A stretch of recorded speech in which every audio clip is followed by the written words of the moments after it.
السلام عليكم ورحمة الله وبركاته. نصيحة لكل عروسة: انزلي بيت خطيبك كتير، شوفيهم بيتعاملوا ازاي جوه البيت، شوفي اهله بيتعاملوا معاه ازاي، شوفي هو بيتعامل معاهم ازاي، شوفي المحيط، شوفي اهله، شوفي الجيران، شوفي النظافة بتاعتهم، شوفي اسلوبهم، اذا كان راقي وبيمثلوا الرقي، ولا دي فعلا حقيقتهم، ولا هم بيتجملوا، ولا هم اصلا متعودين على الغلط ومتعودين على الصوت العالي والشتايم، بس لما بيشوفوكي انتي واهلك بيتجملوا.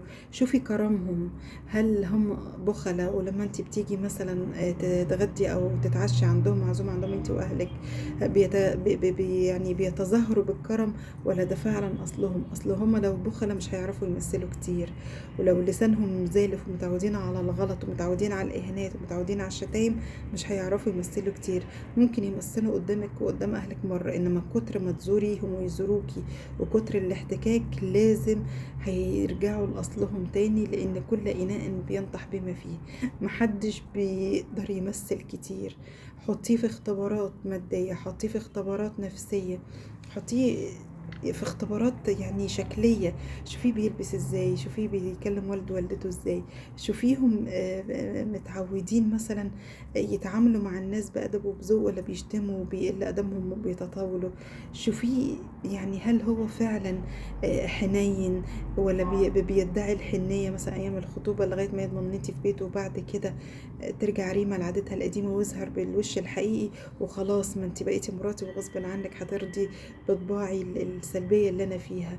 حاولي ما تتسرعيش وما تاخديش بكلام الناس اللي يقولك ايه، لا أصل كتر طول الخطوبة مش كويس، احنا مش جايين في تايم وبنجري، ولا حد بيجري ورانا، ولا ان احنا حد مستعجلنا. لا لا، اصل انتي العفش بتاعك جاهز، وحاولي ان انتي تخلصي عشان الناس ما تتكلمش، والقيل والقال، ولمي حالك بسرعة بسرعة. لا، محدش هينفعك بعد كده. لا، بقولك لا والف لا.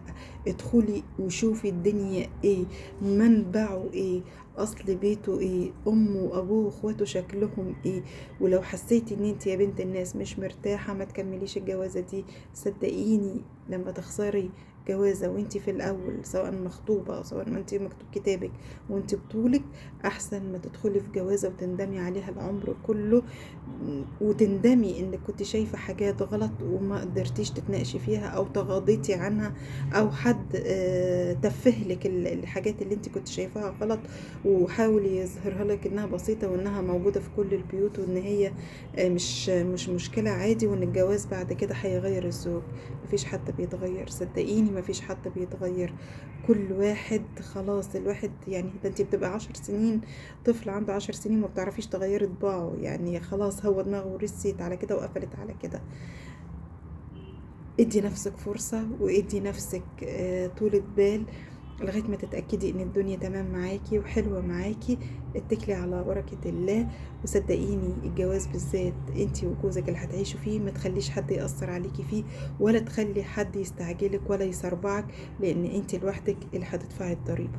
السلام عليكم.